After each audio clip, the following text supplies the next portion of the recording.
Episode की शुरुआत में हमें Shong Tang continent heavenly spiritual domain Dongxing kingdom के यहाँ दिखाया जाता है, जहाँ पे हम देखते हैं डेमोनिक सेक्ट की यहाँ पे, जहाँ के एम्प्रेस की यहाँ शादी होती है और यहाँ पे काफी सारे लोग आए होते हैं। वहीं पे हमें यहाँ के राजकुमार को दिखाया जाता है जिसका नाम लिंग शंग याओ होता है और इसका जो कल्टीवेशन लेवल होता है वो अर्थ किंग लेवल का होता है और यहाँ पे सभी लोग इसकी तारीफ कर रहे होते हैं कि कितना ज्यादा टैलेंटेड है। बेशक इसका लेवल एम्प्रेस से कम हो पर फिर भी ये काफी ज्यादा ताकतवर है। एम्प्रेस का जो लेवल है वो इमॉर्टल एम्परर रेल्म का है और वो काफी ज्यादा ताकतवर है। हमें फिर इन सब के रैंक सिस्टम के बारे में बताया जाता है कि कौन कितना किस रैंक के हिसाब से ताकतवर है। फिर ये दोनों यहाँ पे बात कर रहे होते हैं पर फिर भी यहाँ पे शोंग टैंग काफी ज्यादा ताकतवर रिंग टैंग से जो कि लूजर है जिससे एम्प्रेस शादी कर रही है। पर मैं ये बिल्कुल भी समझ नहीं पा रहा कि आखिरकार एम्प्रेस उस लूजर से क्यों शादी करी है जबकि वो काफी ज्यादा कमजोर है। पर यहाँ पे उसका साथी वो अपना मुंह से बंद करने के लिए कहता है क्योंकि उसके साथ कुछ भी हो सकता है अगर उसने एम्प्रेस के हस्बैंड को यहाँ पे क्रिटिसाइज किया तो। वहीं पे हमें एम्प्रेस के घर के यहाँ दिखाया जाता है जहाँ पे हम देखते हैं नेंग टैंग को जो कि सोच रहा होता है कि मुझे कभी नहीं लगा था कि मैं इस दुनिया में रिकानेट हो जाऊंगा और मेरे साथ ये सारी चीजें होगी। मैं करीब 3 साल से स्टार वॉरियर रैंक पे अटका हुआ हूँ और मैं किसी काम का नहीं हूँ, मैं एक लूजर हूँ और मुझे अब तक विश्वास नहीं हो रहा कि मैं यहाँ पे इस कंट्री की एम्प्रेस से शादी कर रहा हूँ। तभी यहाँ पे एम्प्रेस आ जाती है जिसका नाम लू विंग क्विंग होता है जो कि इसे कहती है अगर मैं सीधा कहूँ तो जो ये वेडिंग है वो सिर्फ एक दिखावा है। ये कहता है कि तुम्हारा मतलब क्या है। ये कहती है कि तुमने जैसा सुना ये शादी एक दिखावा है और उसके अलावा कुछ नहीं और उसके पीछे का रीजन मैं तुम्हें नहीं बता सकती। और याद रखना अगर तुमने मेरे साथ कुछ भी गलत करने की कोशिश की तो मैं बिल्कुल भी तुम्हें छोड़ूंगी नहीं। तो ये सोचता है कि क्या तुम मेरे साथ मजाक कर रहे हो, मेरी शादी भी एक झूठ है। पर तभी इसका शॉकिंग सिस्टम एक्टिवेट हो जाता है और इसे देख के ये सोचता है कि फाइनली मैं अपनी लाइफ को पूरी तरह चेंज कर सकता हूँ। पर ये सोचता है कि आखिरकार ये सिस्टम इसे कुछ एक्सप्लेन क्यों नहीं करा। ये अपने सिस्टम से पूछता है पर इसका सिस्टम इसे कोई जवाब नहीं देता। तभी यहाँ पे एम्प्रेस इसे कहती है क्या तुम मेरी बात सुन पा रहे हो, पर ये इसे कहता है कि अपना मुंह बंद करो, तुम्हें दिख नहीं रहा मैं यहाँ पे बिजी हूँ। तो यहाँ पे एम्प्रेस गुस्सा हो जाती है और ये सोचता है कि इस वुमेन से पंगा लेना यानी कि मेरी मौत, अब मैं मरने वाला हूँ। पर तभी इसका सिस्टम इसे ऑरा सप्रेशन स्किल दे देता है जिसकी मदद से ये इसे हरा सकता है। और अब न्यांग टैंग समझ चुका होता है कि अगर ये किसी के ऊपर चिल्लाए तो इसे और ज्यादा रिवॉर्ड मिलेंगे और ये और ज्यादा ताकतवर बनेगा। साथ ही साथ ये सोच रहा होता है कि अगर देखा जाए तो ये इसे काफी ज्यादा ताकतवर है और फिर भी ये इसके साथ फेक मैरिज करना चाहती है। इसका मतलब न्यांग टैंग से इसे कुछ ना कुछ चाहिए और जब तक वो उसे हासिल नहीं हो जाता तब तक वो इसे नहीं मारेगी। इसी वजह से ये इस चीज का एडवांटेज उठाने का फैसला करता है ताकि इसे और ज्यादा रिवॉर्ड मिल सके। न्यांग टैंग फिर इसे कहता है कि मैं तुम्हारा हस्बैंड हूँ, अगर मैं तुमसे ऐसे बात करूँ क्या तुम्हें ऐसे कोई प्रॉब्लम है क्या। और ये शॉक हो जाती है जिसकी मदद से इसे एक क्यूआई ब्लड पिल मिल जाता है और ये समझ जाता है कि अगर ये शॉक इसे देता ही रहे तो इसे काफी सारी चीजें मिलेंगी। ये फिर इसे कहता है कि हम हस्बैंड एंड वाइफ है, अगर हम कपल वाली चीजें करें तो तुम्हें कोई प्रॉब्लम तो नहीं है। और इसकी ये बात सुन के ये और ज्यादा गुस्सा हो जाती है जिसकी मदद से यहाँ पे इसके जो लेवल है वो काफी ज्यादा बढ़ जाता है और ये समझ जाता है कि इसके अब ट्रैश वाले दिन गए। पर तभी यहाँ पे एम्प्रेस इसके ऊपर हमला कर देती है और कहती है कि मुझे बताओ क्या आखिरकार तुम किस तरह से मरना चाहते हो। इसे देख के ये समझ जाता है ये काफी गुस्सा हो चुकी है और ये इसके साथ कुछ भी कर सकती है। तो इस वजह से ये अपना ऑरा सप्रेशन को चालू कर देता है जिस वजह से एम्प्रेस की जो ऑरा है वो यहाँ पे सप्रेस हो जाती है और वो कुछ भी नहीं कर पाती और वो अचानक से यहाँ पे बेहोश हो जाती है और ये मरते मरते बच जाता है। पर निंग टैंग को पता होता है कि इसका असर सिर्फ 3 घंटे तक रहने वाला है तो ये सोचता है कि यहाँ से भागना ही सही रहेगा। पर ये समझ जाता है ये ज्यादा दूर तक भाग नहीं सकता, इस वजह से इसे लड़ने का फैसला करता है। निंग टैंग सोचता है वो जितना ही दूर क्यों ना भाग ले ये इसे पकड़ ही लेगी। तो यहाँ पे ये प्लेजर लेते हुए मरना चाहता है। इसके बाद ये इसे एक और बड़ा झटका देने का फैसला करता है और पर्दे गिरा देता है और लगभग 3 घंटे तक निंग टैंग यहाँ पे इसे शॉक देते ही रहता है। फिर हमें 3 घंटे बाद दिखाया जाता है जहाँ पे ये एम्प्रेस को कहता है कि जो हो चुका है वो अब हो चुका है और मुझे मारने में तुमने काफी ज्यादा देर कर दी है और मुझे पता है कि मैं तुम्हारे लिए अभी भी काफी ज्यादा यूजफुल हूँ।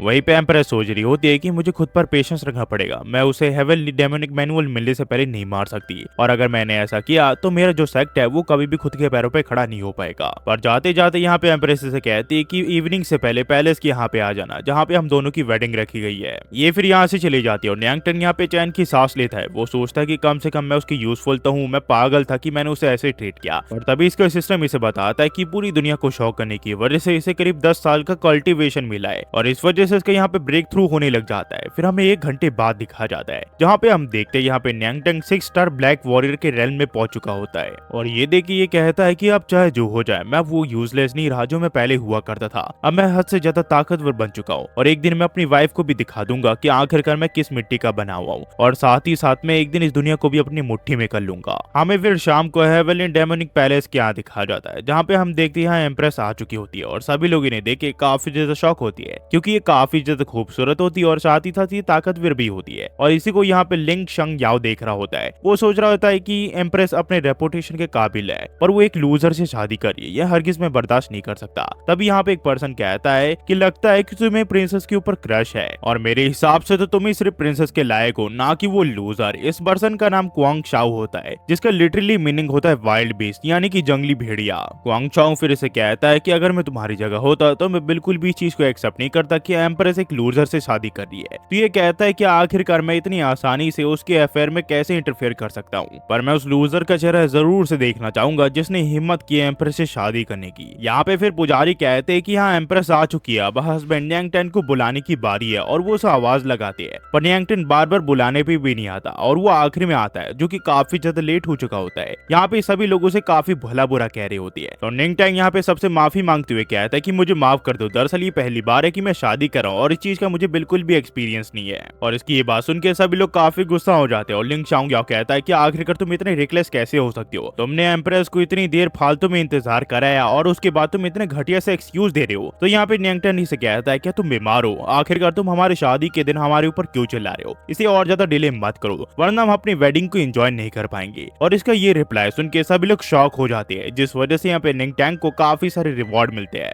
और न्यांग टेन सोच रहा होता है कि सचमुच वेडिंग वेन्यू एक ह्यूज ट्रेजर जैसा है, जहाँ पे काफी सारी चीजें आपको मिल सकती है जो कि मैंने सोची भी नहीं थी। वह लिंग शाओ याओ सोच रहा होता है कि आखिरकार एम्प्रेस ने इसे ही क्यों चुना, क्या वो मुझसे ज्यादा हैंडसम है? अगर ताकत का मामला हो तो मैं उसे चुटकियों में क्रश कर सकता हूँ। मैं डोंगशिंग का थर्ड प्रिंस हूँ, आखिरकार मैं इस चीटी जैसे हैंडीमैन से कैसे हार सकता हूँ। शंग याओ फिर न्यांग टेन को कहता है कि मैं एम्प्रेस की इज्जत करता हूँ, इसी वजह से मैं उनकी इज्जत के लिए तुम्हें ड्यूल के लिए चैलेंज करता हूँ, क्या तुम इस चीज को एक्सेप्ट करते हो? यहाँ पे सभी लोग समझ जाते हैं कि अगर इसने चैलेंज को एक्सेप्ट किया तो ये तुरंत ही हार जाएगा, क्योंकि शंग याओ इससे काफी ज्यादा ताकतवर है। ये फिर इसे कहता है कि मैं तुम्हें बुली नहीं करूंगा, तुम एक लूजर हो और मुझे पता है, इसी वजह से मैं अपनी आधी ताकत का यूज करूंगा तुमसे लड़ते वक्त। क्या तुम एक मर्द की तरह इस चैलेंज को एक्सेप्ट करते हो? यहाँ पे सभी लोग समझ चुके होते अगर शंग याओ अपनी आधी ताकत का भी यूज करे तो न्यांग टेन को आसानी से हरा सकता है। पर यहाँ पे न्यांग टेन इसे कहता है कि ठीक है, मैं तुम्हारे इस चैलेंज को एक्सेप्ट करता हूँ। दरअसल ये शंग याओ को सभी को शॉक करने के लिए यूज करना चाहता है, जिससे इसे रिवॉर्ड मिलेंगे। शंग याओ फिर इसे कहता है कि तुम्हें पता है ना, अगर मैंने अपनी आधी भी ताकत यूज की तो तुम मारे जाओगे। चलो मैं भी तो देखूं कि आखिरकार तुम एम्प्रेस के कितने लायक हो। न्यांग टेन फिर इसे कहता है कि तुम हमारे गेस्ट हो, तुम मेरे ऊपर पहले हमला कर सकते हो। पर शंग याओ इसे कहता है कि अगर मैंने तुम्हारे ऊपर पहले हमला किया तो हर कोई मेरे ऊपर हंसेगा, तो बेटर यही रहेगा कि तुम जैसा लूजर मेरे ऊपर पहले हमला करे। और न्यांग टेन इसी का इंतजार कर रहा था और वो यहाँ पे अपना मूव करने लग जाता है, पर यहाँ पे शंग याओ इसके ऊपर हंसने लग जाता है। वहीं पे हमें heavily demonic sect great leader को दिखाया जाता है, जो कि कह रहे होते हैं कि ये सेक्ट काफी सालों से एस्टेब्लिश्ड है और अगर एम्प्रेस ने इस कचड़े से शादी कर ली तो हमारा पूरा सेक्ट बर्बाद हो जाएगा। वहीं पे heavily demonic sect second leader कह रहे होते हैं कि हैंडीमैन कितना ज्यादा बेवकूफ है, ये उनकी चाल में फंस गया। वहीं पे न्यांग टेन कहता है कि मेरी पाम स्किल इतनी ज्यादा बढ़िया नहीं है, पर ये तुम जैसे लोगों को कुचलने के लिए काफी है। तो ये कहता है कि तुम जितनी भी कोशिश कर लो पर तुम मुझे कभी भी नहीं हरा सकते। पर न्यांग टेन का हमला जैसे जैसे उसके पास आता जाता है उसका साइज बढ़ता रहता है और वो हेविली डेमोनिक पाम बन जाता है, जो देख के ये लोग हैरान हो जाते हैं कि इसके पास हेविली स्किल कैसी आ गई। ये लोग हैरान हो जाते हैं। साथ ही शंग याओ सोच रहा होता है कि ये तो एक वॉरियर रेल्म में, आखिरकार इसने अर्थ लेवल की स्किल को कैसे मास्टर किया। पर चाहे जो हो जाए मुझे इस सील को हटाना पड़ेगा। पर काफी कोशिश करने के बावजूद ये उस सील को हटा नहीं पा रहा होता। इसे कुछ समझ नहीं आ रहा होता कि आखिरकार ये सब हो क्या रहा है। तभी यहाँ पे एम्प्रेस के वहाँ पे देखता है, जहाँ पे वो अपनी पावर्स का यूज करके इसकी ताकत को सप्रेस कर रही होती है। और थोड़ी देर टिकने के बाद यहाँ पे शंग याओ हार जाता है और इसे देख के ये सब हैरान हो जाते हैं और ये लोग ये भी सोच रहे होते हैं कि आखिरकार न्यांग टेन ने यहाँ पे डेमोनिक पाम स्किल कैसे सीखी। इन सबको इस चीज के ऊपर विश्वास नहीं आ रहा होता है। वहीं पे हम एम्प्रेस को देखते हैं, जो कि सोच रही होती है कि वो मेरे हेविली डेमोनिक मैनुअल तक पहुंचने की चाबी है और उसे मैं हारने नहीं दे सकती, चाहे जो हो जाए आज मेरी वेडिंग पूरी होके रहेगी। और वही दूसरी ओर न्यांग टेन यहाँ पे काफी लोगों को शॉक कर चुका होता है, तो इसे काफी सारे रिवॉर्ड्स मिलते हैं और सबसे स्पेशल होता है चार्मिंग फिजिक। और जब ये इसे यूज करता है तो सभी लोग इसकी तरफ अट्रैक्ट होने लग जाते हैं। लड़कियां, मर्द, औरतें, बूढ़े सभी लोग इसकी तरफ अट्रैक्ट हो रहे होते हैं। वह न्यांग टेन सोच रहा होता है कि सभी लोग मुझसे अट्रैक्ट हो रहे हैं, पर आखिरकार उसने अब तक कुछ बोला क्यों नहीं? क्या मेरी चार्मिंग स्किल उसके ऊपर काम नहीं करती? तभी यहाँ पे शंग याओ कहता है कि मैं डोंगशिंग किंगडम का प्रिंस हूँ, आखिरकार मैं तुम जैसे ट्रैश से कैसे हार सकता हूँ? तो न्यांग टेन इसे कहता है कि हाँ मैं एक ट्रैश हूँ और मुझे मेरी जगह पता है। एक कल्टीवेटर के तौर पर मैं कभी भी ये नहीं सोचता कि मुझे जल्दी सक्सेस मिल जाए, पर वहीं पे अगर तुम लोगों को देखा जाए तो तुम लोग राज घराने से हो और तुम लोग काफी ज्यादा ताकतवर हो, पर फिर भी तुम उस चीज का यूज यहाँ पे अपनी कल्टीवेशन पे नहीं करते। तुम अपनी ताकतों का यूज दूसरों को बुली करने के लिए करते हो। अगर इस हिसाब से मैं ट्रैश हूँ तो हाँ इस चीज को मैं एक्सेप्ट करता हूँ, पर तुम सब मेरे सामने यूजलेस हो क्योंकि तुमने अब तक कल्टीवेशन की एक भी सीढ़ी नहीं चढ़ी है। ये लोग फिर कहते हैं कि तुम ये कहना चाहते हो कि हम होली सन्स और प्रिंसेस यहाँ पे यूजलेस है तुम्हारे सामने। ये कहता है कि हमारी दुनिया काफी ज्यादा बड़ी है और हम सब काफी ज्यादा छोटे। यहाँ पे अभी भी काफी सारे लोग होंगे जो कि हवा, पानी और सारी चीजों को अपने कंट्रोल में कर सकती है और वो हमसे कई गुना ताकतवर है। मुझे इस दुनिया में मेरी जगह पता है, पर तुम जैसे लोग जो कि काफी ज्यादा एरोगेंट होती है और अपने छोटे छोटे अचीवमेंट पे काफी ज्यादा खुश होती है और तुम अपने ओपिनियन के हिसाब से काफी ज्यादा जीनियस हो, पर अगर ताकतवर लोगों के हिसाब से देखा जाए तो तुम उनके सामने कीड़े के अलावा कुछ नहीं हो। तब यहाँ पे डेमोनिक सेक्ट लीडर कहते हैं कि इसका मतलब क्या है कि अब तक हमने अपनी कल्टीवेशन की पहली सीढ़ी नहीं चढ़ी और हम यूजलेस है। वही सेकंड लीडर कहते हैं कि होली सन्स और प्रिंसेस को जीनियस की तरह ट्रीट किया जाता है, पर उस लड़के के कुछ शब्दों से यहाँ पे सभी लोग शॉक में चले गए। आखिरकार ये है कौन? ये एक छोटा सा हैंडीमैन के अलावा है ही क्या, और इसे कल्टीवेशन के बारे में पता ही क्या है? सेक्ट लीडर फिर से पूछते हैं कि निंग टैंग, क्या तुम मुझे बता सकते हो कि ये पाम फॉर्म तुमने कहाँ से की? ये कहता है कि मैंने बुद्धा स्क्रप्चर पवेलियन के यहाँ पे ये सीखी है। तो ये कहता है क्या तुम मुझे बता सकते हो कि तुम्हें ये मास्टर करने में कितना टाइम लगा है? ये फिर यहाँ सोचने लग जाता है कि वो इन सबको नहीं बता सकता कि इस टेक्निक को सीखने में सिर्फ इसे 1 मिनट लगा है। तो ये ने कहता है कि मुझे पूरा 1 दिन लगा इसे सीखने में, और इसकी ये बात सुन के सभी लोग हैरान हो जाते हैं और ये सोचते हैं कि लगता है मैंने कुछ गड़बड़ कर दिया है। सेक्ट लीडर फिर से कहते हैं कि तुम्हें पता भी है स्किल को सीखना कितना ज्यादा मुश्किल है। एक आम इंसान अगर अपनी पूरी जिंदगी भी दे दे तो वो स्किल को सीख नहीं पाएगा। इवन एम्प्रेस को भी 3 दिन लगे थे इसे सीखने में। लगता है हमें अपने सेक्ट के लिए एकदम बढ़िया डिसिप्लिन मिल गया और तुम काफी ज्यादा टैलेंटेड हो और उसी के साथ तुम एम्प्रेस को भी चैलेंज दे सकते हो। पर इसी के साथ यहाँ पे काफी सारे लोग शॉक हो चुके होते हैं इसका ये बयान सुन के, जिस वजह से इसके पास थाउजेंड्स ऑफ ईयर की कल्टीवेशन आ जाती है और ये देख के ये काफी खुश होता है। सेक्ट लीडर फिर कहते हैं कि फाइनली मैंने तुम्हें ढूंढ निकाला। ये छोटी मोटी चीजें है पर तुम्हें मेजर चीजों को यहाँ पे डिले नहीं करना चाहिए। जिसके बाद ये पुजारी को कहते हैं कि आखिरकार तुम कर क्या रहे हो? तुम्हें दिख नहीं रहा आज निंग टैंग जैसे एक महान इंसान की शादी है? जिसके बाद पुजारी इसका नाम अच्छे से लेते हैं और इन दोनों की शादी की प्रक्रिया शुरू हो जाती है। वही एक आदमी कह रहा होता है कि ये दोनों कितनी ज्यादा सुंदर है, इन दोनों की जोड़ी तो लगता है हेवन से बन के आ रही है। तो निंग टैंग सोचता है कि कुछ देर पहले तुम सब मुझे ट्रैश बुला रहे थे और हमारी जोड़ी अब एकदम परफेक्ट है। ये फिर सोचता है कि मुझे लगता है कि जिस भी दुनिया में आप चले जाओ, अगर आपके पास ताकत है तो हर कोई आपकी इज्जत करेगा। वहीं पे हम देखते हैं एम्प्रेस को जो कि सोच रही होती है कि होपफुली सब कुछ ठीक जाएगा। जैसे कि डीमन स्टैचू ने कहा था, अगर मैंने इससे शादी कर ली तो मुझे मैनुअल मिल जाएगा। कहानी फिर कुछ समय पहले जाती है जहाँ पे हमें हेविली डेमोनिक सेक्ट के माउंटेन फॉरबिडन रीजन के यहाँ दिखाया जाता है, जहाँ पे हम देखते हैं एम्प्रेस को जो कि यहाँ पे एक स्टैचू से बात करते हुए कह रही होती है कि अगर मैंने उस लूजर से शादी कर ली तो जैसे कि तुमने प्रॉमिस किया तुम मुझे मैनुअल दे दोगे ना। दरअसल करीब आधे साल के बाद यहाँ पे 5 एम्प्रेस और 3 लॉर्ड मिलके इनके सेक्ट के ऊपर हमला करने वाले हैं। इसी वजह से एम्प्रेस को यहाँ पे गॉड रेल्म में पहुंचना है, इससे पहले वो इनके ऊपर हमला करे और वो उनसे लड़ पाए। पर अगर इसे गॉड रेल्म के रास्ते पे चलना है तो उसे सबसे पहले एक मैनुअल को ऑब्टेन करना पड़ेगा, जिसके बाद ये गॉड रेल्म वाले रास्ते पे चल पाएगी। पर मैनुअल को लेने के लिए इसे सबसे पहले गॉडली फिजिक्स वाले किसी इंसान से शादी करनी पड़ेगी और उसके साथ संबंध बनाने पड़ेंगे। तो यहाँ पे एम्प्रेस कहती कि बेशक वो एक लूजर हो जो कि कल्टीवेट भी ना कर पाए, पर फिर भी मैं उससे शादी करूंगी क्योंकि मैं अपने सेक्ट को कोलैप्स होने नहीं दे सकती। हम फिर प्रेजेंट में देखते हैं जहाँ पे इन दोनों की शादी कंप्लीट हो जाती है, पर वहीं पे हम उस पर्सन को देखते हैं जिसने यहाँ पे शांग याओ को निंग टैंग के खिलाफ भड़काया था। वो यहाँ पे ये सोच रहा होता है कि इससे पहले और ज्यादा लेट हो जाए, मुझे अलायंस के लीडर को इस बारे में बताना पड़ेगा। हम फिर देखते हैं heavily spiritual RAM right out alliance के यहाँ पे,